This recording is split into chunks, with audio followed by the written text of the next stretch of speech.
Hello दोस्तों, कैसे हो आप? आपका बहुत बहुत स्वागत दिशा एकेडमी दादरी चैनल में। आज फिर मैं आपके सामने वीर एक्सप्रेस की क्लास लेकर रात के 8:30 बजे उपस्थित, और इस क्लास को आप लास्ट तक वॉच किया करें। ये नहीं आप क्लास में आए नमस्ते किया चल दिया, आप क्लास को लास्ट तक वॉच करें। एक एक क्वेश्चन की बहुत वैल्यू होती है एग्जाम के अंदर। तो ये क्लास आपकी एनालिसिस क्लास, एहसास क्लास आपके लिए और आपकी प्रैक्टिस क्लास।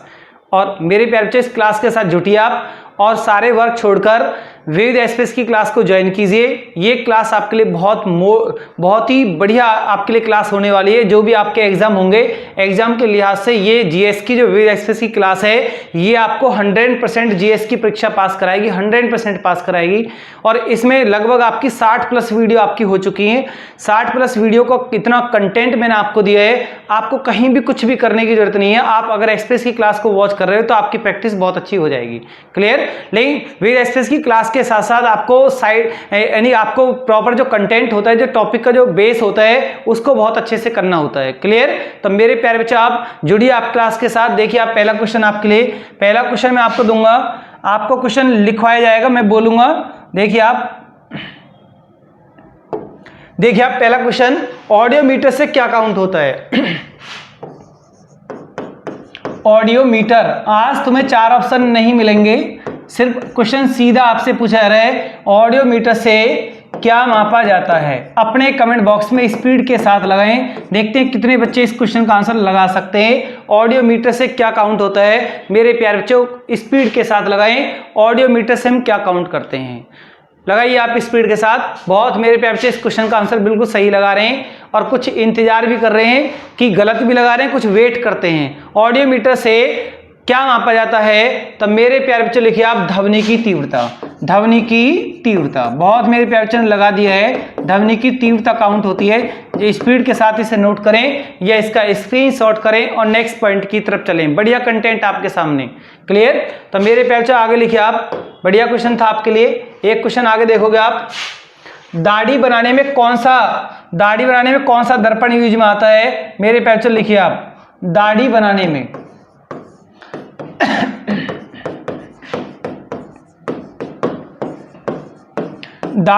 में दर्पण कौन सा प्रयोग में लाया जाता है? अपने कमेंट बॉक्स में स्पीड के साथ लगाएं। और प्रकाश का वेग कांच में कितना होता है? एक क्वेश्चन मैंने आपको ये दिया है, प्रकाश का वेग कांच में कितना होता है? कांच में कितना होता है? 2 क्वेश्चन आपको दिए, दोनों क्वेश्चन के आंसर स्पीड के साथ लगाएं कि 4 ऑप्शन बिल्कुल नहीं मिलेंगे आपको। ये जो क्लास चली इसमें 4 ऑप्शन नहीं है। कभी कभी क्लास ऐसी भी चलनी चाहिए जिसमें 4 ऑप्शन आपको ना दिए जाएं। क्लियर? तो ऑडियो मीटर आपने बता दिया, दाढ़ी बनाने में दर्पण कौन सा यूज होता है, और प्रकाश का वेग कांच में कितना होता है। मेरे प्यारे बच्चे लिखिए आप, दाढ़ी बनाने में दर्पण कौन सा यूज में आता है? समतल आता है। कौन सा? समतल दर्पण। प्रकाश का वेग कांच में कितना होता है? 2 × 10⁸ मीटर पर सेकंड। मेरे प्यारे बच्चों, आप इसको नोट करें या इसका स्क्रीनशॉट करें। बढ़िया कंटेंट आपके सामने, बिल्कुल डिक्टो क्वेश्चन आपके सामने एग्जाम में रखा मिलता है। नोट करिए मेरे प्यारे बच्चों आप, और क्लास को लास्ट तक वॉच करें, क्लास को बीच में छोड़ के बिल्कुल ना जाए। एक एक क्वेश्चन आपके लिए बहुत इंपॉर्टेंट है और आपके भविष्य का सवाल है। मेरे प्यारे बच्चों, आप परीक्षा आपको पास करनी है, बिल्कुल भी ईगो में नहीं रहना है। बहुत बच्चे जो ईगो के अंदर बैठे हुए हैं और बिल्कुल जब परीक्षा फेल हो जाती है तब दौड़ लगाते हैं। क्लियर? तो लिखिए, प्रकाश का वेग निर्वात में कितना होता है? मैंने क्वेश्चन पूछा, प्रकाश का वेग निर्वात में कितना होता है? इस क्वेश्चन पर आपकी जो टाइपिंग की स्पीड है को ज्यादा बढ़ जानी चाहिए, क्योंकि मैंने आपको कितनी बार लिखवाया है। प्रकाश की जो चाल होती है, प्रकाश का जो वेग होता है, वो निर्वात में, वैक्यूम में कितना होता है? मेरे प्यारे बच्चों, निर्वात को इंग्लिश में क्या बोलते हैं? वैक्यूम बोलते हैं। तो प्रकाश की चाल, प्रकाश का वेग निर्वात में कितना होता है? निर्वात में सबसे ज्यादा होता है, मैक्सिमम होता है, ये भी आप लिख सकते हैं आप। कितना होता है? 3 × 10⁸ मीटर पर सेकंड होता है। 3 × 10⁸ मीटर पर सेकंड होता है। कितनी बार मैंने विविध एक्सप्रेस की क्लास में इस क्वेश्चन को आपको कराया है। बहुत अच्छा क्वेश्चन आपके सामने। नेक्स्ट क्वेश्चन देखिए आप, कॉस्मिक किरणों की खोज किसने की है? कॉस्मिक किरणों की खोज किसने की है? मेरे प्यारे बच्चों, लिखिए आप,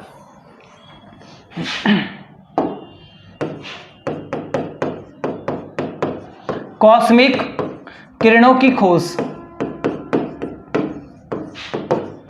लगाइए स्पीड के साथ, कॉस्मिक किरणों की खोज करने वाला वैज्ञानिक कौन था? मेरे प्यारे बच्चों स्पीड के साथ लगाएं, कॉस्मिक किरणों की रेस की खोज किसने की है? वेक्टर हैस। लिखिए आप मेरे प्यारे बच्चों वेक्टर या वेक्टर हैस भी लिख सकते हो आप, वेक्टर हैस के द्वारा, वेक्टर हैस द्वारा कॉस्मिक किरणों की खोज हुई है। लिखिए आप मेरे प्यारे बच्चों, बढ़िया कंटेंट आपके सामने। नेक्स्ट क्वेश्चन लिखोगे आप, यानी कि रंग का प्रकीर्ण निर्भर करता है, रंग का किसी भी रंग का कलर का रंग का प्रकीर्ण निर्भर करता है, रंग का स्कैटरिंग रंग का प्रकीर्ण निर्भर करता है। इसका मतलब ये है कि रंग का फैलना किस पर डिपेंड करता है? रंग का, कलर का, किसी भी रंग का फैलना या उसका स्कैटरिंग किस पर डिपेंड करता है? तो मेरे प्यारे बच्चों सीधा आंसर आप बताइए किस पर डिपेंड करेगा। तो आपका आंसर क्या आएगा अपने कमेंट बॉक्स में स्पीड के साथ लगाएं, आंसर क्या आएगा। बहुत मेरे प्यारे बच्चे इस क्वेश्चन का आंसर लगा भी रहे हैं, लगाइए आप तरंग दैर्ध्य, वेवलेंथ इसे बोलते हैं मेरे प्यारे बच्चों तरंग दैर्ध्य। लिखिए आप तरंग दैर्ध्य। नेक्स्ट पॉइंट की तरफ चलिए आप, बढ़िया कंटेंट आपके सामने, इसको नोट करें या इसका स्क्रीनशॉट करें।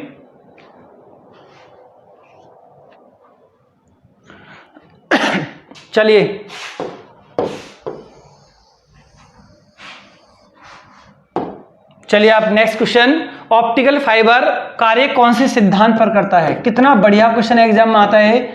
ऑप्टिकल फाइबर कार्य करता है, मैंने ऐसे शॉर्ट में लिख दिया आपके लिए, करता है। तो बताओ कौन से सिद्धांत को फॉलो करता है? ऑप्टिकल फाइबर कौन से सिद्धांत पर कार्य करता है? तो मेरे प्यारे बच्चों आपका आंसर क्या आएगा? पूर्ण आंतरिक परावर्तन, प्रकाश का यानी पूर्ण आंतरिक परावर्तन पर, पूर्ण आंतरिक परावर्तन पर कार्य करता है। पूर्ण आंतरिक परावर्तन के सिद्धांत को फॉलो करता है ऑप्टिकल फाइबर। एक क्वेश्चन मैं आपको यहां और देके जाऊंगा मेरे प्यारे बच्चों, देखिए आप, यानी कि आहार नाल का टेस्ट किसके द्वारा होता है? आहार नाल, एक क्वेश्चन तो ये एलिमेंट्री कैनाल, आहार नाल की जो जांच होती है वो कौन से टेस्ट के द्वारा होती है? मेरे प्यारे बच्चों अपने कमेंट बॉक्स में स्पीड के साथ लिखें, आहार नाल की जांच या टेस्ट को किसके द्वारा, कौन सा टेस्ट होता है? जांच होती है एंडोस्कोपी। क्या होती है? एंडोस्कोपी। अगर यहीं से क्वेश्चन घूमेगा आपके लिए, एंडोस्कोपी किस पर आधारित है? एंडोस्कोपी किस पर आधारित है? तो ऑप्टिकल फाइबर पर आधारित है। एंडोस्कोपी जो होती है किस पर आधारित है? अगर कभी क्वेश्चन आए तो मेरे प्यार से क्या बताएगा? ऑप्टिकल फाइबर सिद्धांत पर आधारित है, ऑप्टिकल फाइबर के आधार पर होता है। और ये कौन से सिद्धांत को फॉलो करता है? पूर्ण आंतरिक परावर्तन को फॉलो करता है। तो मेरे प्यार से आप इसको नोट करें या इसका स्क्रीनशॉट करें।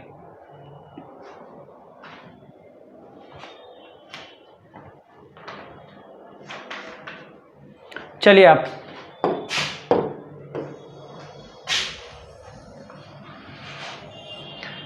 नेक्स्ट क्वेश्चन आपके लिए, ध्वनि का संचरण किसमें नहीं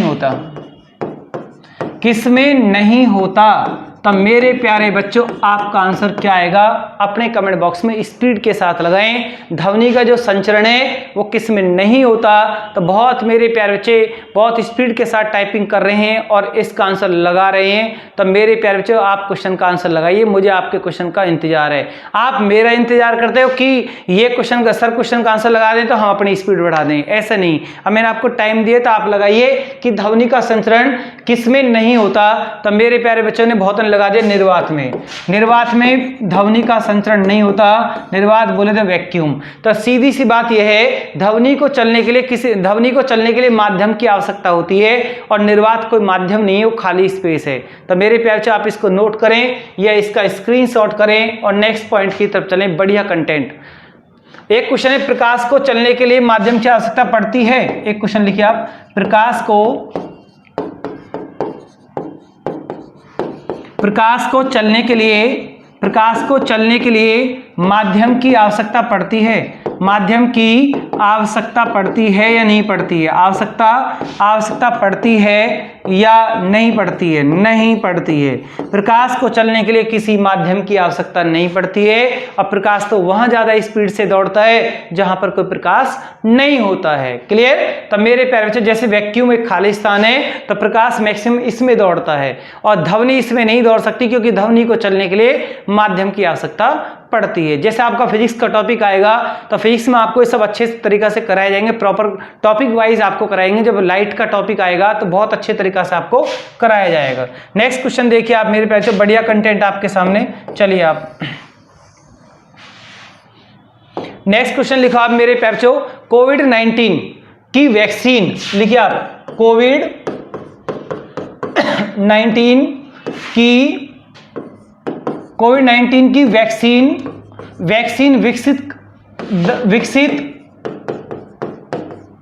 का दावा करने वाला देश कौन सा है? दावा करने वाला देश, अभी हाल ही में करने वाला देश, कौन से देश ने कोविड-19 की वैक्सीन बनाने का, विकसित करने का दावा किया है? विश्व में वो कौन सा देश है जिसने दावा कर दिया है? तो बहुत सभी मेरे प्यारे बच्चों को जुबान पर है वो कंट्री।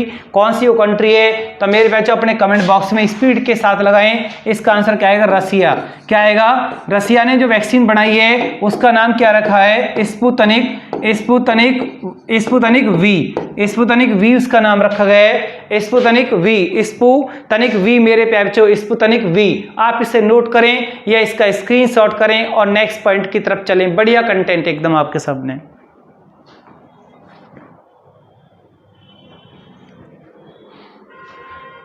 चलिए आप मेरे प्यारे बच्चों, बढ़िया क्वेश्चन नेक्स्ट लिखिए आप।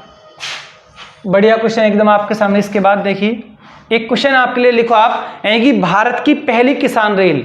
अभी मैंने आपको करंट की क्लास में लिखवाया था, भारत की पहली किसान रेल कौन सी डेट में चली है? इस रेल का शुभारंभ कौन सी डेट में है? तो मेरे प्यारे बच्चों अपने कमेंट बॉक्स में स्पीड के साथ लगाएं, भारत की पहली किसान रेल कौन सी डेट में चली है और कौन सा उसका रूट है। उसका रूट और डेट आप अपने कमेंट बॉक्स में स्पीड के साथ लगाएं मेरे प्यारे बच्चों। लिखिए आप 7 अगस्त लिख सकते हो आप, 7 अगस्त 2020 ये इसकी डेट है, और ये देवलाली से दानापुर चली है। पहला इसका रूट है देवलाली से दानापुर इसका रूट है मेरे प्यारे बच्चों। आप इसको नोट करें या इसका स्क्रीनशॉट करें। लाइव करंट क्लास में मैंने आपको लिखवाया था, लेकिन सब बच्चे क्लास नहीं करते क्योंकि बहुत बच्चे आजकल स्मार्ट हो चुके हैं, उन्हें पढ़ने की बिल्कुल भी जरूरत नहीं है। क्लियर? बहुत हैं जो बहुत ज़्यादा स्मार्ट हो चुके हैं और सब कुछ उनके याद है, और जैसे एग्जाम आएगा तुरंत एग्जाम को पास कर जाएंगे। क्लियर? चलिए आप बढ़िया क्वेश्चन पे आगे लिखिए। राजीव गांधी खेल रत्न अवार्ड 2020, राजीव गांधी खेल रत्न अवार्ड 2020। अभी बहुत जल्दी में मैंने आपको मेरे प्यारे बच्चों लिखा है किस किस खिलाड़ी को राजीव गांधी खेल रत्न अवार्ड दिया गया है। तो मेरे प्यारे बच्चों कितने खिलाड़ी हैं? 4 खिलाड़ियों को ये अवार्ड जॉइंट रूप से दिया गया है। तो इनमें कौन कौन से खिलाड़ी हैं जिनको राजीव गांधी खेल रत्न अवार्ड दिया गया है? लिखिए आप नंबर 1 मेरे प्यारे बच्चों रोहित शर्मा। और लिखिए आप अपने टाइपिंग की स्पीड बढ़ाइए।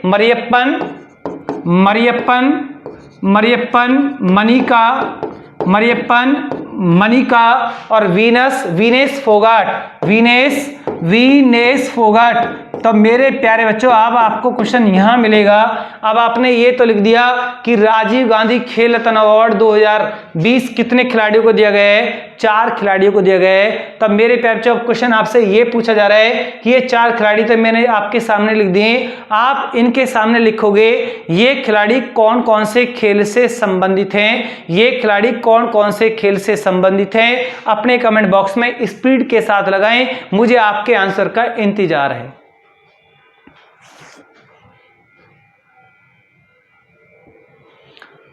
ये क्वेश्चन आपके एग्जाम में 100% मेरे प्यारे बच्चों 100% ही आपके एग्जाम आएगा, 100% आपको मिलेगा, बिल्कुल मिलेगा। आपका कोई क्वेश्चन गलत नहीं होना चाहिए। आपको खिलाड़ी तो याद है, खिलाड़ी का खेल पूछेगा, खिलाड़ी का खेल पूछेगा, खिलाड़ी को रखेगा क्वेश्चन में वो, और आपसे खेल पूछे कौन से खेल से संबंधित है। और राजीव गांधी खेल रत्न अवार्ड में जो धनराशि कितनी कर दी है, 25 लाख। पहले इसमें कितनी थी, 7.5 लाख की धनराशि मिलती थी, अब इसमें कर दी 25 लाख। तो मेरे पहचान लिख दिया है, ये तो क्रिकेट से है। किससे है, क्रिकेट से है। मरियप्पन किससे, टेबल टेनिस से है, टेबल टेनिस से है। मनिका कौन से खेल से संबंधित, पैरा एथलेटिक्स से, पैरा एथलेटिक्स से संबंधित। और मेरे प्यारे ये आपका वीनस फोगट, ये आपकी कुश्ती से संबंधित है, कुश्ती रेसलिंग से संबंधित। सभी स्टूडेंट इसे नोट करें या इसका स्क्रीनशॉट करें।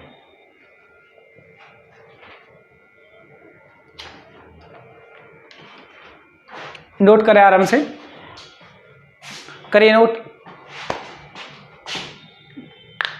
चलिए, बढ़िया कंटेंट ये रब करता हूं मैं आपके लिए। देखना नेक्स्ट पॉइंट, बढ़िया कंटेंट आएगा एकदम, क्लास के साथ बने रहिए, एक एक पॉइंट आपके लिए इंपॉर्टेंट होता है। लिखिए आप नेक्स्ट पॉइंट, द्रोणाचार्य अवार्ड 2020।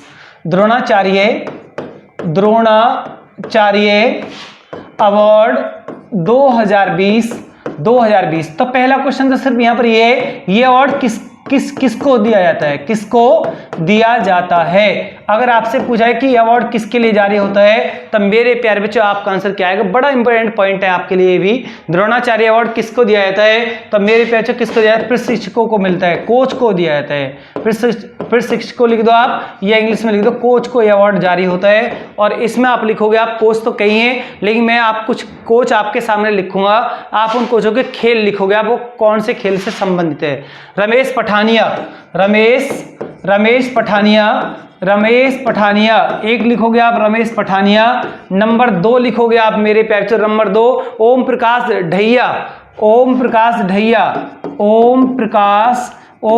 ही लिख दो आप, ओम प्रकाश ढैया। और नंबर 3 आपका है किशन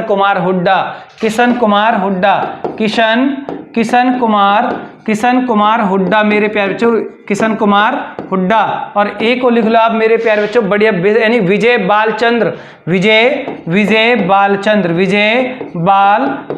अब आपको यहां पर बताना है कि ये कौन कौन से खेल से संबंधित हैं, ये मैंने आपसे पूछ लिया। लगाइए मेरे प्यारे बच्चों को स्पीड के साथ, इसमें आप क्या लगाओगे, लगाइए आप कुश्ती, कबड्डी। इसमें पहले लिखोगे आप हॉकी लिखोगे, ये हॉकी से संबंधित है। और ओम प्रकाश कौन से खेल से संबंधित है, ये कुश्ती से संबंधित है, ओम प्रकाश कुश्ती से है। और किशन कुमार हुड्डा मेरे प्यारे बच्चों कबड्डी से है, लिखिए आप कबड्डी से संबंधित। और आपका ये पैरा पावर लिफ्टिंग से संबंधित है। विजय बालचंद्र किससे है, पैरा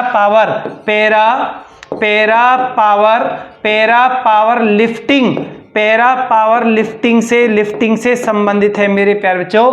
आप इसको नोट करें या इसका स्क्रीनशॉट करें और नेक्स्ट पॉइंट की तरफ चलें। बढ़िया कंटेंट बिल्कुल आपके सामने, नोट करें आप। रमेश पठानिया हॉकी, ओम प्रकाश कुश्ती, किशन कुमार हुड्डा कबड्डी, विजय बालचंद्र किससे, पैरा पावर लिफ्टिंग से संबंधित है, पैरा पावर लिफ्टिंग से संबंधित है। तो नेक्स्ट लिखिए आप मेरे प्यारे बच्चों, नेक्स्ट पॉइंट आपके सामने। बहुत बच्चे टाइपिंग की स्पीड लगा रहे हैं, बिल्कुल सही भी लगा रहे हैं, गलत भी लगा रहे हैं। पंडित जसराज का संबंध कौन से क्षेत्र से है, पंडित जसराज, अभी इनका न्यू जर्सी में अभी हाल ही में निधन हुआ। पंडित जसराज का संबंध किससे है, सिर्फ मैंने आपसे इनका संबंध पूछ लिया है। तो अब बताइए पंडित जसराज का संबंध किससे है मेरे प्यारे बच्चों, अपने कमेंट बॉक्स में स्पीड के साथ लगाएं और टाइपिंग की स्पीड बढ़ाएं कि पंडित जसराज का जो संबंध है वो कौन से क्षेत्र से है। तो लिखिए आप मेरे प्यारे बच्चों, शास्त्रीय गायक हैं, शास्त्रीय गायक ये इनका क्षेत्र है। और मेवाती घराने से बिलोंग करते हैं, लिख सकते हो आप, हरियाणा के हिसार से संबंधित है। तो मेवाती घराना, इनका घराना कौन सा है, मेवाती घराने से बिलोंग करते हैं। तो मेरे प्यारे बच्चों अपने कमेंट बॉक्स में स्पीड के साथ लिखें, इसको लिखिए आप मेरे प्यारे बच्चों।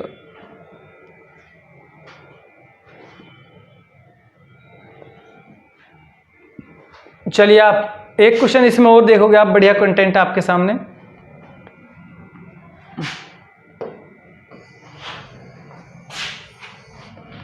लिखिए आप मेरे प्यारे बच्चों, आप लिखिए आप हॉप क्या है। अगर मैंने आपसे पूछ लिया हॉप क्या है, हॉप क्या है, तो आपका आंसर क्या आएगा मेरे प्यारे बच्चे, बताइए आप हॉप का मतलब क्या है। लिखिए आप, ये संयुक्त अरब अमीरात का मंगल मिशन है। संयुक्त अरब अमीरात, संयुक्त अरब अमीरात का क्या है मेरे प्यारे बच्चों, मंगल मिशन है। या आपसे कह के पूछ ले कि हॉप मिशन क्या है, कौन से देश से संबंधित है, तो आपका आंसर क्या आएगा, संयुक्त अरब अमीरात का मंगल मिशन है। इसको नोट करें।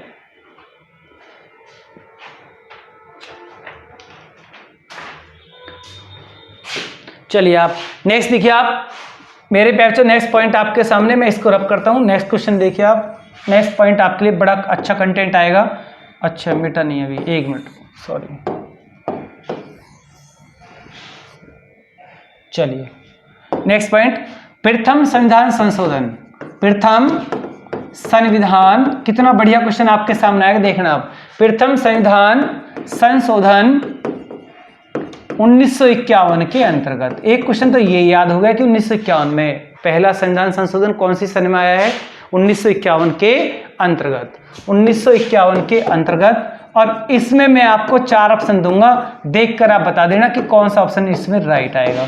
के अंतर्गत 9वीं अनुसूची को जोड़ा गया, 9वीं अनुसूची को जोड़ा गया, या 10वीं अनुसूची को जोड़ा गया, या 8वीं अनुसूची को जोड़ा गया, या 7वीं अनुसूची को जोड़ा गया।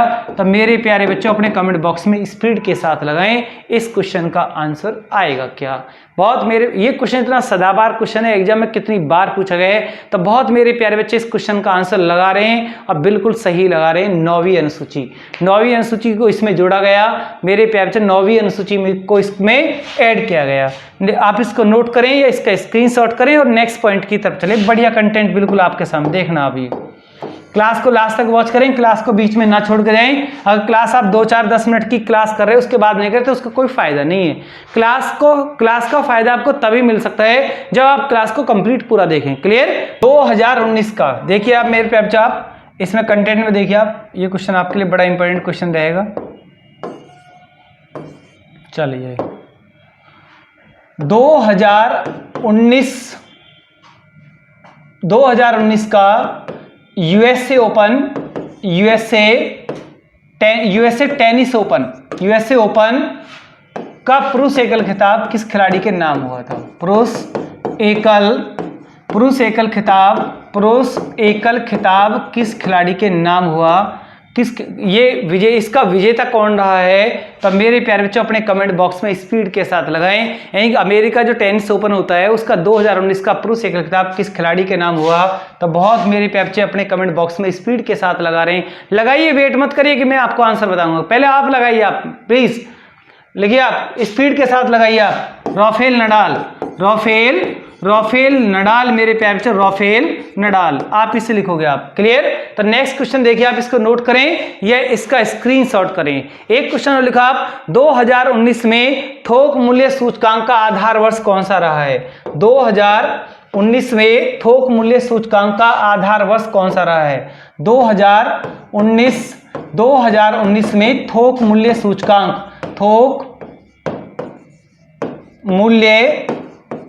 सूचकांक का आधार वर्ष कौन सा रहा है। अपने कमेंट बॉक्स में मेरे प्यारे बच्चों स्पीड के साथ लगाएं। 2019 में थोक मूल्य सूचकांक का आधार वर्ष रहा है, लगाइए स्पीड के साथ। मुझे आपके इस कमेंट का इंतजार है कि आप इसका आंसर क्या लगा रहे हैं। आप बहुत बच्चे तो वेट कर रहे हैं कि सर ही लगा दें उसके बाद हम लगा दें। क्लियर। कुछ बच्चे लगा भी रहे हैं, बहुत अच्छा लग रहा है, लगाइए आप मेरे प्यारे बच्चों स्पीड के साथ। 2011 से 2012। क्लियर। ये इसका आधार वर्ष रहा है मेरे प्यारे बच्चों। क्लियर। आप इसको नोट करें या इसका स्क्रीनशॉट करें। मुद्रास्फीति किस पर मापी जाती है। अगर कभी क्वेश्चन आपसे पूछ लिया है कि मुद्रास्फीति किस पर मापी जाती है, अगर आपसे कभी ये क्वेश्चन एग्जाम में पूछा जाए, बहुत बार ये क्वेश्चन पूछा जाता है, तो मुद्रास्फीति किस पर मापी जाती है, तो आपका आंसर आएगा थोक मूल्य सूचकांक पर मापी जाती है। थोक मूल्य सूचकांक पर मापी जाती है। तो मेरे प्यारे बच्चों आप इसको नोट करें या इसका स्क्रीनशॉट करें और नेक्स्ट पॉइंट की तरफ चलें। बढ़िया एकदम कंटेंट आपके सामने और अच्छे अच्छे पॉइंट आपके सामने आएंगे। क्लास को लास्ट तक वॉच करें, क्लास को बीच में छोड़कर ना जाएं। बहुत बच्चे भेड़ चाल है, क्लास को बीच में छोड़कर भाग जाते हैं, पता नहीं कहाँ बिजी रहते हैं और क्या अपनी लाइफ में क्या करना चाहते हैं। क्लियर? मेरे प्यारे से देखिए आप ELISA test, ELISA test YouTube की तरह मैं क्लास आपको नहीं पढ़ा रहा हूं मेरे प्यारे बच्चों, बिल्कुल आपको बहुत प्रॉपर तरीका से अच्छे तरीका से क्वेश्चन को बताता हूं। एलिसा जो टेस्ट होता है, एलिसा जो टेस्ट होता है वो किसका टेस्ट होता है? एलिसा टेस्ट किसका होता है? अपने कमेंट बॉक्स में मेरे प्यारे बच्चों स्पीड के साथ लगाएं। एलिसा टेस्ट किसका होता है? एड्स का होता है। किसका होता है? एड्स का होता है। और एड्स का फुल नेम अपने कमेंट बॉक्स में मेरे प्यारे बच्चों स्पीड के साथ लगे। मुझे आपके इसकी फुल नेम का इंतजार है। लगाइए, आप लगाइए स्पीड के साथ। एक्वायर्ड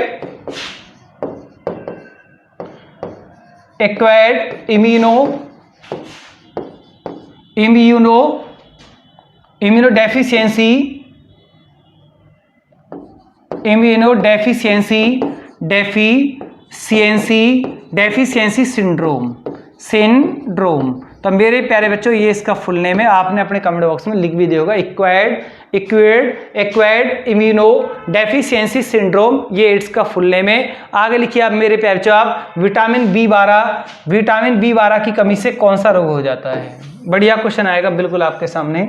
देखिए आप, विटामिन बी12 की कमी से, अगर आपकी बॉडी में बी12 की कमी है, बी12 की कमी से भी कौन सा कमी से रोग कौन सा होता है? तब मेरे प्यारे बच्चों आपके कमेंट, आपका आंसर क्या आएगा? एक क्वेश्चन और मैं आपको देता हूं, विटामिन बी6 की कमी से कौन सा रोग होता है? बी6 की कमी से रोग कौन सा होता है? तब मेरे प्यारे बच्चों अपने कमेंट बॉक्स में स्पीड के साथ लगाएं, बिल्कुल स्पीड के साथ लगाएं। और ऐसे क्वेश्चन पे आप परहेज ना करें कि इसका मुझे नहीं पता जी आंसर, इसका मुझे नहीं पता। क्लियर? तो बी12 बी6 की कमी से होने वाला जो रोग है वो एक ही रोग है मेरे प्यारे बच्चों, वो है आपका कौन सा रोग है? एनीमिया रोग है। कौन सा रोग है? एनीमिया।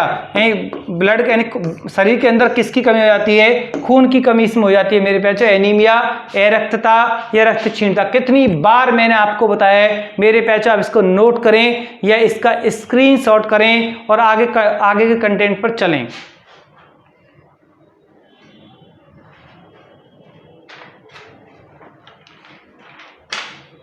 लिखिए आप, बढ़िया क्वेश्चन आएगा आपके सामने इसके बाद भी। चलिए आप, जल शोधक में कौन सी किरणें यूज में लाई जाती हैं? जल शोधक में कौन सी किरणें प्रयोग में लाई जाती हैं? तब मेरे प्यारे बच्चों आपका आंसर क्या आएगा? लगाइए कमेंट बॉक्स में स्पीड के साथ। बहुत बढ़िया कंटेंट है ये भी आपके सामने। एक क्वेश्चन और दूंगा मैं आपको। देखिए आप, यूरिया में N2 की मात्रा कितने % है? यूरिया में नाइट्रोजन N2% कितना होता है? अपने कमेंट बॉक्स में स्पीड के साथ लगाएं यूरिया में N2 की मात्रा। मेरे प्यारे बच्चों विद स्पेस की क्लास है, सिर्फ एक सरल क्लास है, एक आपकी फ्री होल्ड क्लास है। इसमें आपको बिल्कुल खुल के शॉर्ट खेलना है, क्योंकि आप जो कुछ पढ़ रहे हो, कितनी मेहनत कर रहे हो, वो सब आपको रात में या 8:30 बजे दिखाई पड़ता है कि आप रियली में इतना पढ़ रहे हो आप। क्लियर? कितना 10-12 घंटे की आप स्टडी कर रहे हो आप। तो इस क्लास को डेली जरूर वॉच किया करें। विद स्पेस की क्लास के साथ जुटे रहोगे तो दिल्ली पुलिस जैसी परीक्षाएं कुछ भी नहीं है, ऐसे ही पास हो जाएंगी, ज्यादा बड़ी बात नहीं है। और जो क्लास को वॉच ही नहीं कर रहे हैं उनकी परीक्षा 100% फेल होने के चांस ज्यादा बनते हैं, बिल्कुल चांस बनते हैं, देख लेना आप। क्लियर? जल शोधक में कौन सी किरणें प्रयोग में लाई जाती हैं? पराबैंगनी किरणें। कौन सी मेरे प्यारे बच्चों? पराबैंगनी, अल्ट्रा वायलेट रेज, पराबैंगनी किरणें। यूरिया में N2 की मात्रा कितने % है मेरे प्यारे? 46%, 46% है। यूरिया में N2 की मात्रा 46% है। और वायुमंडल में N2 की मात्रा कितने % है? हमारा जो पृथ्वी का वायुमंडल है, पृथ्वी के वायुमंडल में N2 कितने % है? 78% है। पॉइंट को पॉइंट से जोड़ सकते हो मेरे प्यारे बच्चों। एक एक कंटेंट आपके लिए बड़ा इंपॉर्टेंट है, आप इसको नोट करें या इसका स्क्रीनशॉट करें और नेक्स्ट पॉइंट की तरफ चलें। चलिए आप मेरे प्यारे, बढ़िया कंटेंट था, आपने नोट भी कर लिया होगा। और आगे के पॉइंट पर चलते हैं हम। बढ़िया कंटेंट आपके सामने। चलिए, बढ़िया क्वेश्चन देखिए आप मेरे प्यारे, आप आकाश का रंग नीला क्यों दिखाई पड़ता है? ऐसे कॉमन क्वेश्चन कभी किसी मेरे प्यारे बच्चे के गलत नहीं होना चाहिए। आकाश का रंग नीला क्यों दिखाई पड़ता है? नीला क्यों दिखाई पड़ता है? अगर आपसे पूछा जाए तो मेरे प्यारे बच्चों आपका आंसर क्या आएगा? बहुत मेरे प्यारे बच्चे कमेंट बॉक्स में स्पीड के साथ लगा रहे हैं, बिल्कुल लगाइए, आप कहीं की कोई जल्दी नहीं है, आराम से लगाइए। जिसने 58-60 वीडियो का एक्सप्रेस क्लास का वॉच कर लिया है, अच्छे से कंटेंट रजिस्टर बना लिया है, बहुत बच्चों ने मुझे दिखाया भी है कि सर जी मैंने वीडियो एक्सप्रेस का पूरा रजिस्टर बना लिया है, एक एक क्वेश्चन का मुझे आंसर पता है और मैंने उसमें बहुत अच्छे तरीका से रजिस्टर को तैयार किया है, तब बिल्कुल उसकी परीक्षा फेल नहीं होगी, ये मेरा भी उससे भी वादा है। क्लियर? कुछ बच्चे भी मेरे पास आए थे, मैंने उनसे पूछा कि आप रात में क्लास करते हो? तो जी नहीं जी, हम तो क्लास नहीं करते हैं, कभी कभी देख लेते हैं, कभी कभी देख लेते हैं। तो परीक्षा को कभी यानी क्लास को कभी कभी देख लेते हैं और दिल्ली पुलिस का फॉर्म भर रखा है, तब मेरे प्यारे बच्चे दिल्ली पुलिस भी आपको कभी कभी ही देख पाएगी, ध्यान रखना। अब एसएससी आपको बिल्कुल बाहर कर देगी। क्लियर? नहीं पढ़ोगे तो आप आकाश का रंग नीला क्यों दिखाई पड़ता है? तब मेरे प्यारे बच्चे इसका आंसर आएगा प्रकाश का प्रकीर्णन के कारण, स्कैटरिंग ऑफ लाइट के कारण, प्रकाश के प्रकीर्णन के कारण। इसका रीजंस बाद में बताऊंगा, बस आप ये लिखोगे प्रकीर्णन के कारण, ऐसा लिख के छोड़ दोगे आप, इसलिए आकाश का रंग नीला दिखाई पड़ता है। क्लियर? आकाश का रंग नीला कैसा दिखाई पड़ता है मेरे पैचो? कैसा? आकाश का रंग नीला क्यों दिखाई पड़ता है? प्रकाश के प्रकीर्णन के कारण, क्योंकि नीला कलर, बैंगनी कलर सबसे ज्यादा फैलता है, बैंगनी कलर सबसे ज्यादा फैलता है, तो मेरे पैचो आपका पृथ्वी से आकाश कैसा दिखाई पड़ेगा? नीला दिखाई पड़ेगा। नेक्स्ट क्वेश्चन लिखिए आप, पानी का अधिकतम घनत्व कितना होता है? बहुत मेरे प्यारे बच्चे कमेंट बॉक्स में स्पीड के साथ कमेंट लगाएंगे, पानी का मैक्सिमम डेंसिटी कितनी होती है? लिखिए आप, पानी का अधिकतम घनत्व, पानी का अधिकतम घनत्व कितना होता है? अगर आपसे पूछ लिया जाए तो मेरे प्यारे बच्चे आपका आंसर क्या आएगा? 4 डिग्री सेल्सियस। 4 degree Celsius. तभी मछलियां पानी में सर्दियों में जीवित रह जाती हैं, बर्फ जम जाती है पानी पर तब भी जीवित रह जाती है, क्योंकि पानी का जो मैक्सिमम डेंसिटी होती है वो 4 डिग्री सेल्सियस होती है। क्लियर? आगे एक क्वेश्चन और देखोगे आप, गैमेक्सीन आपने नाम सुना होगा केमिस्ट्री के अंदर, गैमेक्सीन जो गैमेक्सीन का रासायनिक नाम बताना है, गैमेक्सीन का रासायनिक नाम बताना है मेरे प्यारे बच्चों। अपने कमेंट बॉक्स में गैमेक्सीन का रासायनिक नाम लिखें, बिल्कुल स्पीड के साथ लिखें, बहुत मेरे प्यारे बच्चे बिल्कुल लगा नहीं रहे हैं, बिल्कुल सोच रहे हैं कि क्या लगाएं। लिखिए आप बेंजा हेक्साक्लोराइड, बेंजीन, लिखा बेंजीन हेक्साक्लोराइड इसे बोलते हैं, बेंजीन हेक्साक्लोराइड, ये गैमेक्सीन का मेरे प्यारे बच्चों क्या है? रासायनिक नाम है। एग्जाम में कई बार पूछ लिया जाता है, तब मेरे प्यारे बच्चों आपका गलत नहीं होना चाहिए। और नेक्स्ट पॉइंट की तरफ चलिए, बढ़िया कंटेंट बिल्कुल आपके सामने, बहुत मेरे प्यारे बच्चे कमेंट बॉक्स में स्पीड के साथ इसका आंसर लगा भी रहे हैं और कुछ अब भी विचार कर रहे हैं कि लगाएं या ना लगाएं। आगे देखिए आप, थायमीन की कमी से कौन सा रोग होता है? कितना बढ़िया क्वेश्चन मैंने आपको दिया है, क्वेश्चन की पावर भी बहुत ज्यादा है, बहुत ज्यादा एग्जाम में पूछा जाता है। थायमीन की कमी से रोग कौन सा होता है? थायमीन की कमी से रोग कौन सा होता है? टाइपिंग की स्पीड बढ़ाएं मेरे प्यारे बच्चों, टाइपिंग की स्पीड बढ़ाएं। आप क्लास को लास्ट तक वॉच करें, बिल्कुल भी आपकी परीक्षा फेल नहीं होने दूंगा, ये मेरा आपसे वादा है, अगर आप वीडियो एक्सप्रेस की क्लास के साथ जुटे हुए आप। क्लियर? मेरे बच्चों देखिए, थायमीन की कमी से कौन सा रोग होता है? बेरी रोग होता है, बेरी रोग होता है। और थायमीन किसका रासायनिक नाम है? विटामिन B1 का, विटामिन B1 का, ये विटामिन B1 का रासायनिक नाम है मेरे प्यारे, विटामिन B1 का रासायनिक नाम, विटामिन B1, चलो B1 दोबारा से लिख देते हैं, कोई नहीं, विटामिन B1 का रासायनिक नाम है। तो मेरे प्यारे आप इसको नोट करें या इसका स्क्रीनशॉट करें और नेक्स्ट पॉइंट की तरफ चलें। एक बढ़िया कंटेंट आपके सामने आएगा, बिल्कुल आप लगा दोगे, देखते नहीं, बिल्कुल डिक्टो क्वेश्चन है, कितनी बार एग्जाम में कराया है, कहीं बाहर से कहीं कुछ नहीं है, सब कुछ मेरे प्यारे बच्चों फिक्स है। आप अगर आप ये समझ गए सब कुछ फिक्स है तो आपको कहीं प्रॉब्लम नहीं आएगी। लिखिए आप, बहुत सारे क्वेश्चन राष्ट्रपति बनते हैं, लेकिन नहीं, मैं आपको जो लिखाऊंगा सिर्फ उसका ही आंसर आपको बताना है। राष्ट्रपति लोकसभा में मनोनीत कितने मेंबर करता है और राज्यसभा में कितने करता है? बस इतना मैंने आपसे पूछ लिया है, राज्यसभा में कितने मेंबर भेजता है मनोनीत करके और लोकसभा में कितने भेजता है, सिर्फ इनका आंसर बताइए और आगे बढ़िए आप मेरे प्यारे बच्चों, आप बताइए, आप स्पीड के साथ लगाइए, बहुत कमेंट बॉक्स में स्पीड के साथ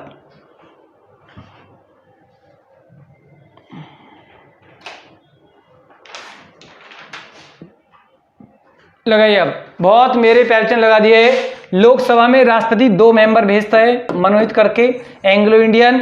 राज्यसभा में 12 भेजता है। ये कला साहित्य क्षेत्र किसी एक सब्जेक्ट में एक्सपर्ट हो। और टोटल संसद में पूछे तो कितने हो गए, दोनों सदनों में मेरे प्यारे बच्चों 12 और 2 14 हो जाएंगे। कितने हो जाएंगे, 14। क्लियर। तो आगे लिखिए आप नेक्स्ट पॉइंट, इसको रब करते हैं। राष्ट्रपति को मैंने आपको कितनी बार सारे कंटेंट बता रखे हैं, अब टाइम नहीं, और भी बहुत सारे क्वेश्चन हैं, उनके अकॉर्डिंग हमें चलना है। चलिए आप क्वेश्चन लिखिए आप, सौर मंडल का सबसे बड़ा उपग्रह कौन सा है?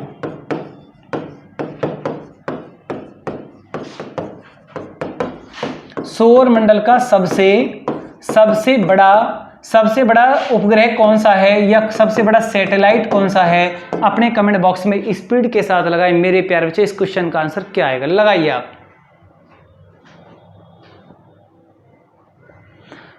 सौर मंडल का सबसे बड़ा सैटेलाइट कौन सा है मेरे प्यारे बच्चे, लगाइए आप। सौर मंडल का सबसे बड़ा सैटेलाइट, बहुत मेरे प्यारे बच्चों ने बिल्कुल सही लगा दिया है आंसर मेरे प्यारे बच्चे, आपका बिल्कुल सही है, गैनीमेड। अभी जो गैनीमेड है कौन से ग्रह का है, ये बृहस्पति ग्रह का है। किसका है, बृहस्पति का है। और इसको बृहस्पति को इंग्लिश में क्या बोलते हैं मेरे प्यारे बच्चे, जुपिटर बोलते हैं। क्या बोलते हैं, जुपिटर। अब नेक्स्ट पॉइंट की तरफ चलिए आप, पहले आप इसको नोट करें या इसका स्क्रीनशॉट करें और नेक्स्ट पॉइंट की तरफ चलें। बढ़िया कंटेंट आपके सामने आएगा, देखना आप अच्छे से। आप पहले इसको नोट कर लें या इसका स्क्रीनशॉट कर लें। चलिए आप क्लास के साथ लास्ट तक बने रहना है मेरे प्यारे बच्चों। लास्ट तक क्लास को देखोगे तो बहुत अच्छे अच्छे कंटेंट और भी क्वेश्चन, अच्छे अच्छे क्वेश्चन आएंगे। इरविकुलम लिखिए आप, इरविकुलम राष्ट्रीय उद्यान, इरविकुलम राष्ट्रीय नेशनल पार्क, राष्ट्रीय उद्यान भारत के कौन से राज्य में? इसकी जो पोजीशन है सिर्फ स्टेट आपको बताना है कि भारत का वह कौन सा राज्य है जिसमें इरविकुलम नाम का राष्ट्रीय उद्यान है, वो भारत का कौन सा राज्य है। और नहीं पूछना, सिर्फ एक मैंने पूछ लिया आपसे, इसे ही आप बताओगे कि मैंने ऑलरेडी और भी सब आपको लिखवा रखे हैं। इरविकुलम नेशनल पार्क भारत के कौन से राज्य में? बहुत मेरे प्यारे बच्चे कमेंट बॉक्स में स्पीड के साथ लगा रहे हैं, कुछ गलत भी लगा रहे हैं और सही भी कर रहे हैं। क्लियर। तब मेरे प्यारे बच्चे लगाइए आप, इसमें आंसर आएगा केरल। क्या आएगा, केरल इसमें आएगा, केरल।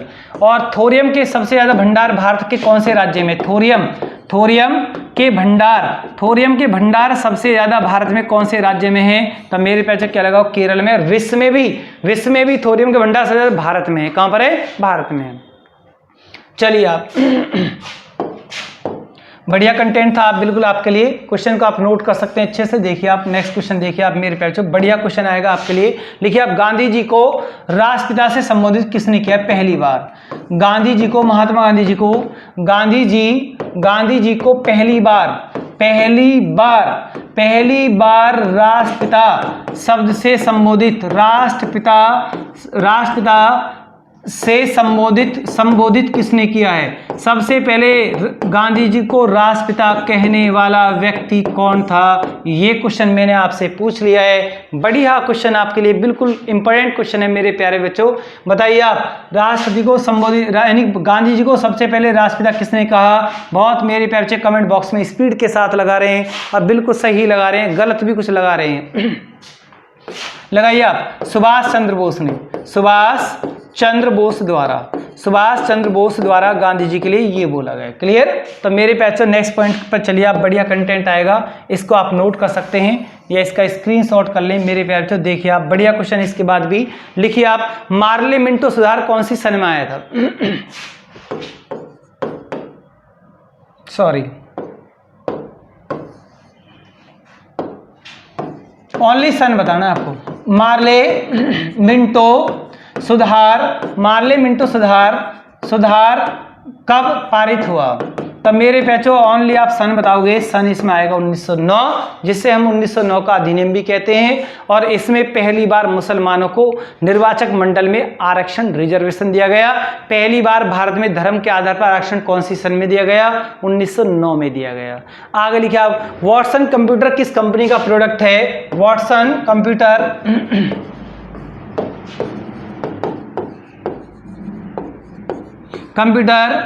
किस कंपनी का प्रोडक्ट है मेरे प्यारे बच्चों? अगर आपसे पूछ लिया जाए तो आपका आंसर क्या आएगा? वॉटसन कंप्यूटर कौन सी कंपनी का प्रोडक्ट है? अपने कमेंट बॉक्स में स्पीड के साथ लगाएं मेरे प्यारे बच्चों। क्या आएगा? IBM, international business machine. ये कौन से देश की कंपनी है? ये अमेरिका से बिलोंग करती है। आप इसको नोट करें या इसका स्क्रीनशॉट करें। चलिए आप बढ़िया कंटेंट बिल्कुल आपके सामने। इंटरनेशनल बिजनेस मशीन कौन से देश की कंपनी है मेरे प्यारे बच्चों, पहले भी मैंने आपको लिखवा दिया है। यह भी मैं आपसे बार बार बोलता हूं, विविध एक्सप्रेस की क्लास को लास्ट तक वॉच करें। बिल्कुल आपको सिर्फ आपका जब आप एग्जाम देने जाओगे, आप बिल्कुल मैं आपको पूरा विश्वास दिलाता हूं, जब आप एग्जाम हॉल में बैठोगे तब मेरे प्यारे बच्चों आपको कहीं भी प्रॉब्लम नहीं आएगी। जीएस के किसी भी क्वेश्चन में, किसी भी सब्जेक्ट में आपको कोई प्रॉब्लम नहीं आएगी। अगर आपको दिल्ली पुलिस में ही वर्दी चाहिए तो मेरे प्यारे बच्चों विविध एक्सप्रेस की 60 वीडियो डली हुई हैं, आप उनको अच्छे से वॉच करें, उनके नोट्स बनाएं, बढ़िया तरीका से उनका आंसर लिखें, आपको प्रॉब्लम नहीं आएगी, बिल्कुल भी नहीं आएगी। देखिए आप मेरे प्यारे बच्चों बढ़िया कंटेंट। अंगूर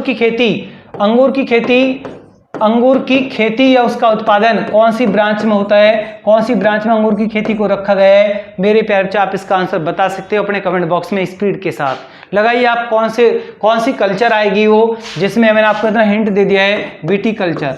विटीकल्चर के अंतर्गत क्या होता है, अंगूर का उत्पादन या अंगूर की खेती के बारे में स्टडी होती है। क्लियर। तो नेक्स्ट लिखोगे आप मेरे प्यारे बच्चों, तनामी रेगिस्तान कहां पर स्थित है।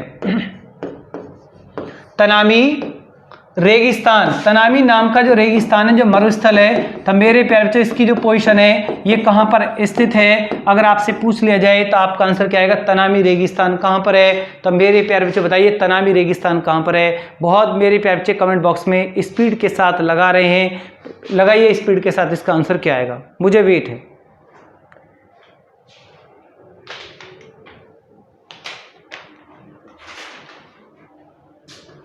लगा दिया मेरे प्यारे बच्चों। देखो आप बहुत प्यारे बच्चों ने लगाया है, सही लगाया है, कुछ गलत बहुत ज़्यादा लगा रहे हैं। ऑस्ट्रेलिया कहाँ पर है, ऑस्ट्रेलिया में है। और नेक्स्ट पॉइंट की तरफ चलिए, बढ़िया कंटेंट। एक बढ़िया क्वेश्चन आपके सामने आएगा, बिल्कुल देखते नहीं आप आंसर लगाओगे, जिन्होंने मेरे प्यारे बच्चों ने ज्योग्राफी को पढ़ रखा है। लिखिए आप, खादर व बांगर, खादर व बांगर किस प्रकार की मिट्टी हैं। मैंने आपसे ये पूछ लिया, अपने कमेंट बॉक्स में स्पीड के साथ लगाएं, किस प्रकार की मिट्टी है। तब मेरे प्यारे बच्चों आपका आंसर क्या आएगा, किस प्रकार की मिट्टी है, आपका आंसर क्या आएगा। खादर व बांगर किस प्रकार की मिट्टी है, तो आपका आंसर क्या आएगा, अपने कमेंट बॉक्स में स्पीड के साथ लगाएं, बिल्कुल कंटेंट के साथ लगाएं। खादर व बांगर किस प्रकार की मिट्टी है, तो मेरे प्यारे बच्चों ये जलोढ़ मिट्टी है। कौन सी मिट्टी है, ये जलोढ़ मिट्टी है, दोनों ही जलोढ़ मिट्टी है। और जलोढ़ मिट्टी को मेरे प्यारे इंग्लिश में क्या बोला गया, कई बार एग्जाम एक एक लाइन जो मैं आपको बोल रहा हूँ, लिखवा रहा हूँ, बिल्कुल बड़े डिक्टो तरीका से लिखवा रहा हूँ मेरे प्यारे, एलुवियल। इसको इंग्लिश में क्या बोलते हैं, एलुवियल।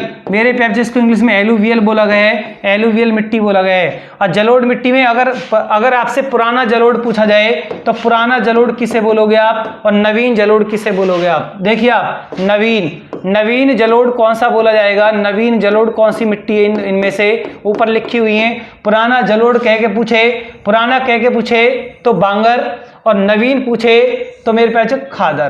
तो उपजाऊ यानी खादर ज्यादा उपजाऊ है क्योंकि नवीन जलोढ़ है, और बांगर पुराना जलोढ़ है तो कम उपजाऊ है। क्लियर। तो मेरे प्यारे आप इसको नोट करें। एक क्वेश्चन और, ये जो जलोढ़ मिट्टी है ये हिमालय से जितनी भी नदियां निकलती हैं ये जलोढ़ मिट्टी का निर्माण करती हैं। यही हिमालय से जितनी भी नदियां आती हैं जलोढ़ मिट्टी का निर्माण करती हैं। जो प्रायद्वीपीय नदियां, प्रायद्वीपीय भारत की जो नदियां हैं, प्रायद्वीप की जो नदियां हैं वो काली मिट्टी का निर्माण करती हैं मेरे प्यारे, काली मिट्टी का निर्माण करती हैं। क्लियर। जो आपकी प्रायद्वीपीय भारत की जो नदियां हैं उनके पास जो जल का जो स्रोत है सिर्फ वर्षा है, और जो आपकी हिमालय की नदियां हैं इनके पास दो स्रोत हैं, एक वर्षा का भी है और हिम का भी है। जो आइस पिघलती है वो भी इन्हीं में आती है। क्लियर। तो मेरे प्यारे बच्चों आप इनको नोट करें या इनका स्क्रीनशॉट करें और नेक्स्ट पॉइंट की तरफ चले। बढ़िया कंटेंट आपके सामने, नोट करें आप इसे। चलिए आप मेरे प्यारे बच्चों, बढ़िया कंटेंट था आपके सामने, बिल्कुल क्लास को लास्ट तक वॉच करें, अच्छे कंटेंट आपके सामने आएंगे, देखना आप क्लास के साथ बने रहिए। लिखिए नेक्स्ट क्वेश्चन, तत्वबोधिनी सभा। तत्वबोधिनी सभा का गठन किसने किया है मेरे प्यारे बच्चों। लिखिए आप, तत्वबोधिनी सभा। बहुत मेरे प्यारे बच्चों ने लिखते नहीं बता दिया कि इन्होंने किया है। तत्वबोधिनी सभा का गठन किसने किया, उस व्यक्ति का आपको सिर्फ नाम बताना है। तत्वबोधिनी सभा का गठन करने वाला कौन था, देवेंद्रनाथ टैगोर। देवेंद्रनाथ टैगोर। एक कंफ्यूजन और आपका मैं अभी यहाँ दूर कर देता हूँ मेरे प्यारे बच्चों। अगर मैं यहाँ लिख दूँ आत्मीय सभा, आत्मीय सभा का गठन किसने किया है? आत्मीय सभा का गठन करने वाला व्यक्ति कौन था? राजा राममोहन राय। राजा राममोहन राय। तो मेरे प्यारे बच्चों आप इसको नोट करें या इसका स्क्रीनशॉट करें और नेक्स्ट पॉइंट की तरफ चलें। बढ़िया कंटेंट आपके सामने आएगा, बिल्कुल अच्छा कंटेंट, बिल्कुल क्लास के साथ बने रहिए आप। तो मेरे प्यारे बच्चों लिखिए आप, एक बढ़िया क्वेश्चन आएगा, देखना आप। 3G 4G 5G में G का अर्थ क्या है? जी का अर्थ क्या है मेरे प्यारे बच्चों? अपने कमेंट बॉक्स में स्पीड के साथ लगाएं। 4 ऑप्शन की बिल्कुल भी जरूरत नहीं है और ये क्वेश्चन एग्जाम कुछ ज्यादा घूमा जा रहा है। क्लियर? तो 3G 4G या 5G कुछ भी कहेगा आपसे पूछे तो जी का अर्थ मेरे प्यारे बच्चों क्या बताओगे? जेनरेशन। क्या बताओगे आप? जेनरेशन। इसका जी का अर्थ मतलब क्या है? जेनरेशन का मतलब पीढ़ी से है। क्या है? जेनरेशन। क्या आएगा? जेनरेशन। ईस्ट इंडिया कंपनी ने अपना पहला डाकघर कहां पर खोला था? एक क्वेश्चन लिखिए आप इतिहास का ही। ईस्ट इंडिया कंपनी ने अपना पहला डाकघर 1764 में, कौन सी सन में? 1764 में। कहां पर खोला गया? बॉम्बे में खोला था मेरे प्यारे बच्चों। आप इसको नोट करें या इसका स्क्रीनशॉट करें और नेक्स्ट कंटेंट की तरफ चले। बढ़िया कंटेंट आपके सामने।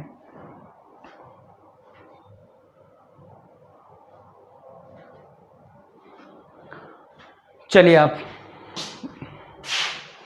क्लास के साथ लास्ट तक बने रहें, क्लास को लास्ट तक वॉच करें। बढ़िया कंटेंट। ईस्ट इंडिया कंपनी ने अपना पहला डाकघर कहां खोला? 1764। कहां पर? बंबई में। क्लियर? अब नेक्स्ट पॉइंट की तरफ चलते हैं। बढ़िया कंटेंट आएगा आपके सामने। लिखिए आप मेरे प्यारे बच्चों, बढ़िया कंटेंट आपके सामने। लिखिए आप,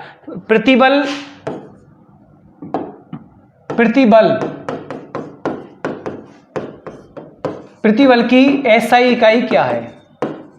प्रतिबल का मात्रक यहां पूछा जा रहा है। तो मेरे प्यारे बच्चों प्रतिबल का मात्रक आप क्या बताओगे? एसआई इकाई इसकी क्या आएगी? अपने कमेंट बॉक्स में स्पीड के साथ लगाएं। बहुत बढ़िया कंटेंट आपके सामने। बहुत मेरे प्यारे बच्चे प्रतिबल का एसआई इकाई, इसका एसआई मात्रक बता रहे हैं और अपने कमेंट बॉक्स में स्पीड के साथ लगा रहे हैं। बिल्कुल लगाइए। आंसर क्या आएगा? बहुत प्यारे बच्चों ने लगा दिया पास्कल। बिल्कुल सही है, पास्कल आपका आंसर बिल्कुल सही है।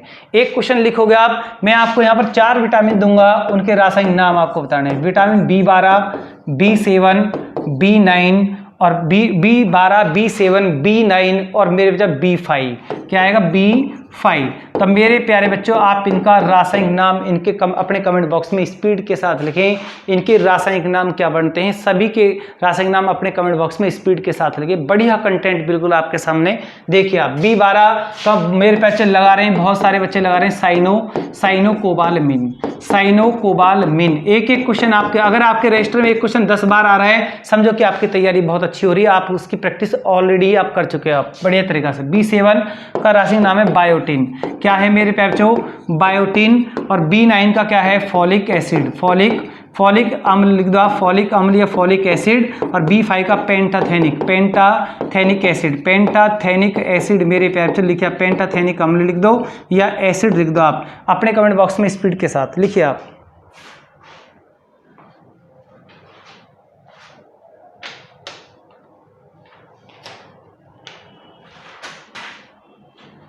चलिए आप मेरे प्यारे, अब इसको हम नोट रब करते हैं और नेक्स्ट पॉइंट की तरफ चलते हैं। बढ़िया कंटेंट बिल्कुल देखिए आप।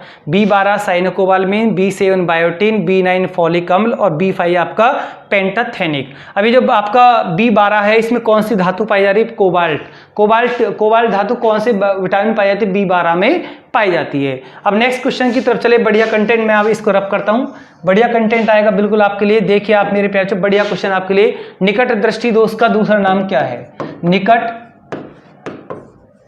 दृष्टि दोष का दूसरा नाम क्या है? मैंने सिर्फ आपसे ये पूछ लिया है। निकट दृष्टि दोष का दूसरा नाम क्या है और दूर दृष्टि दोष का दूसरा नाम क्या है? जब ये क्वेश्चन एग्जाम में आते हैं तो गलत होने के चांस बढ़ जाते हैं। दूर दृष्टि दोष का दूसरा नाम क्या है? दोनों का बताना है।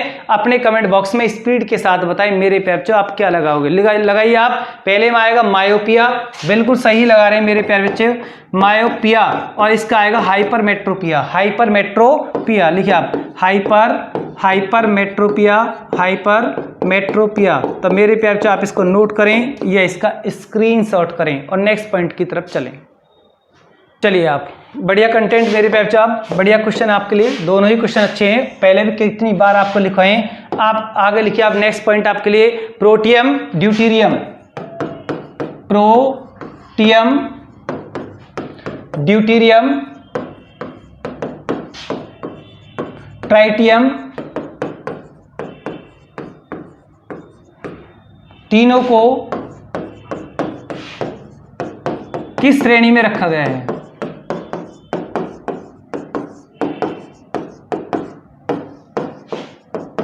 अब आपका आंसर क्या आएगा, लगाइए कमेंट बॉक्स में स्पीड के साथ।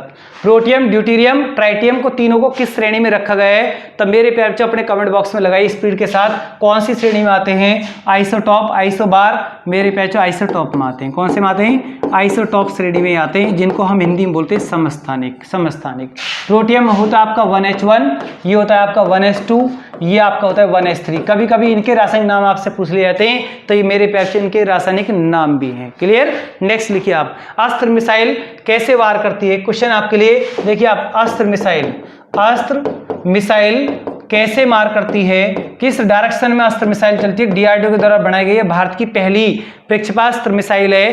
तो अस्त्र मिसाइल कैसे मार करती है, कैसे चलती है? हवा से आकाश चलती है या सतह से हवा चलती है, हवा से हवा चलती है? तो मेरे प्यारे बच्चों अस्त्र मिसाइल कैसे किस, और इसकी जो रेंज है 10-12 किलोमीटर से 25 किलोमीटर तक की इसकी रेंज है, और ये हवा से हवा चलती है, हवा से हवा में मार करती है मेरे प्यारे बच्चों, हवा से हवा में मार करती है अस्त्र मिसाइल। क्लियर? तो मेरे प्यारे बच्चों आप इसको नोट करें या इसका स्क्रीनशॉट करें।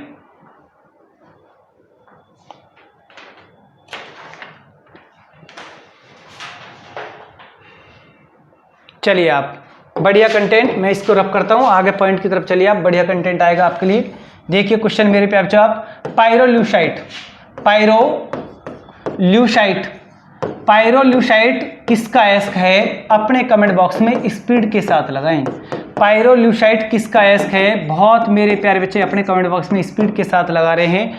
पायरोल्यूसाइट किसका अयस्क है? लगाइए स्पीड के साथ मेरे प्यारे बच्चों। एक क्वेश्चन है, मक्खी का वैज्ञानिक नाम क्या है?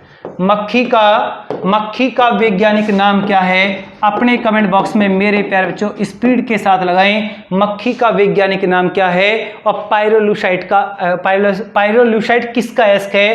तो लगाइए आप स्पीड के साथ, मैग्नीज का ये अयस्क है। और मक्खी का जो वैज्ञानिक नाम है वो मेरे प्यारे बच्चों क्या आएगा? मस्का नोबुलो। मस्का लिखिए आप मेरे प्यारे बच्चों, आप इसमें 1 मिनट देखिए आप, कोई नहीं, मस्का नोबुलो ये मक्खी का आपका रासायनिक नाम है, सॉरी वैज्ञानिक नाम है। अपने कमेंट बॉक्स में स्पीड के साथ लिखें। नेक्स्ट क्वेश्चन आपके लिए, इसी के बाद आप इसका स्क्रीनशॉट करें या इसको नोट करें। देखिए अब आधुनिक जीवाणु विज्ञान का पिता कौन कहलाया है? आधुनिक जीवाणु विज्ञान का पिता कौन कहलाया है? देखिए आप मेरे प्यारे बच्चों, आधुनिक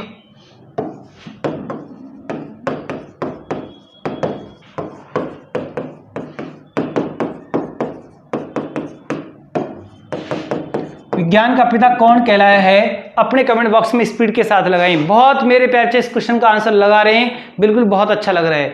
अगर क्वेश्चन आपसे पूछ लिया जाए कि बैक्टीरिया की खोज किसने की? बैक्टीरियोलॉजी का वैसे फादर कौन है? अगर यहाँ आधुनिक वर्ड जोड़ दिया है तो क्वेश्चन बदल जाएगा, लुई पास्चर आपको लगाना है, लुई पास्चर। अगर मेरे प्यारे बच्चों ये आधुनिक वर्ड नहीं जुड़ेगा तो यानी कि आधुनिक जीवाणु विज्ञान का जनक, बैक्टीरियोलॉजी का जनक कौन कहलाएगा? फिर आप लगा दोगे ल्यूवेनहॉक, ल्यूवेनहॉक आप लगा दोगे मेरे प्यारे बच्चों बैक्टीरियोलॉजी। और जो आधुनिक बैक्टीरियोलॉजी उसका जनक कौन है? लुई पास्चर है। और बैक्टीरियोलॉजी कह के पूछ रहे तो मेरे प्यारे बच्चों ल्यूवेनहॉक आपको लगाना है, ल्यूवेनहॉक आपको लगाना है। नेक्स्ट पॉइंट की तरफ चलें, आप इसको पहले नोट कर लें।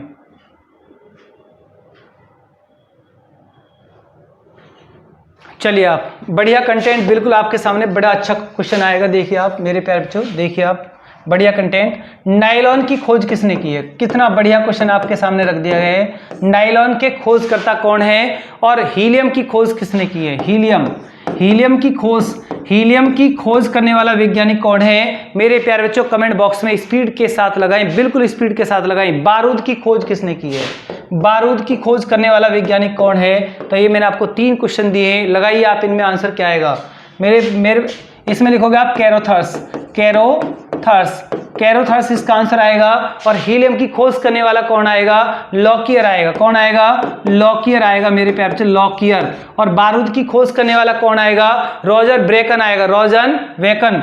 ये रोजर लिख दो आप, सिर्फ रोजन वेकन आता है, रोजन वेकन इसकी खोज करता है, रोजर वेकन। और स्टेथोस्कोप की खोज किसने की है?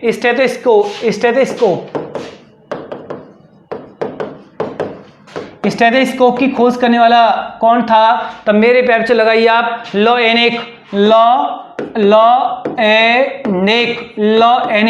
स्टेथोस्कोप की खोज किसने की है? लॉ एनेक ने की है। और पैरासूट की खोज करने वाला कौन था? गॉनरिन। पैरासूट मेरे प्यार से आप इसको भी ले सकते हो आप, पैरासूट की खोज करने वाला कौन था? गॉर्न मेरे प्यार से, गॉर्न। तो मेरे प्यार से आप इसको नोट करें या इसका स्क्रीनशॉट करें। एक को लिख सकते हैं आप, टॉरिसैली किसका है? बैरोमीटर। अगर बैरोमीटर का खोज करता आपसे पूछा जाए, बैरोमीटर की खोज किसने की है? टॉरिसैली ने, टॉरिसैली लिखिए आप, टॉरिसैली लिखोगे आप मेरे प्यार से, टॉरिसैली के द्वारा बैरोमीटर की खोज, बैरोमीटर के आविष्कारक कौन है? टॉरिसैली। और बैरोमीटर से क्या मापा जाता है? वायुमंडलीय दाब मापा जाता है। बैरोमीटर का पाठ्यांक अचानक नीचे गिर जाए तो तूफान का संकेत, धीरे धीरे नीचे गिरे तो वर्षा का संकेत, और धीरे धीरे ऊपर उठे तो मौसम साफ का संकेत। मेरे प्यारे बच्चों, आप इनको नोट करें या इनका स्क्रीनशॉट करें।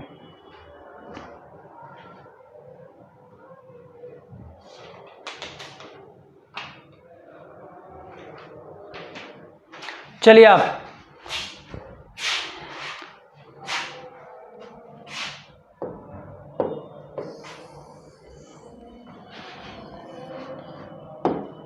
लिखिए आप, कोलेस्ट्रॉल। कितना बढ़िया क्वेश्चन आपके सामने आएगा। कोलेस्ट्रॉल का सर्वाधिक उत्पादन शरीर में कहाँ होता है? कोलेस्ट्रॉल बॉडी के अंदर कहाँ पर बनता है? इस क्वेश्चन का मतलब ये, सबसे ज्यादा कोलेस्ट्रॉल बॉडी में कौन से अंग में बनता है, कौन से ग्रंथि में बनता है? अपने कमेंट बॉक्स में स्पीड के साथ लगाएं। एक क्वेश्चन है, पित्त स्रावित कहाँ से होता है बॉडी के अंदर? पित्त स्रावित बॉडी में कहाँ से होता है? मेरे प्यारे बच्चों, पित्त कहाँ पर बनता है, इसका मतलब ये है, पित्त कहाँ पर बनता है। दो क्वेश्चन मैंने आपको दिए, दोनों के आंसर आप स्पीड के साथ अपने कमेंट बॉक्स में लगाएं। मेरे प्यारे बच्चों, इनका आंसर क्या आएंगे? क्लियर? तो इन दोनों का आंसर सिर्फ एक ही आएगा, वो मेरे प्यारे बच्चों क्या आएगा? जिगर आएगा। क्या आएगा? जिगर किसके लिए कहते हैं? यकृत के लिए बोलते हैं। और यकृत को अंग्रेजी में क्या बोलते हैं? अंग्रेजी में इसको लीवर बोलते हैं। तब मानव शरीर की सबसे बड़ी ग्रंथि कौन सी है? मानव शरीर की सबसे बड़ी ग्रंथि कौन सी है? लीवर है। कौन सी है? लीवर है। तो मेरे प्यारे बच्चों, आप इसको नोट करें या इसका स्क्रीनशॉट करें, शॉर्ट करें। देखिए आप जल्दी से,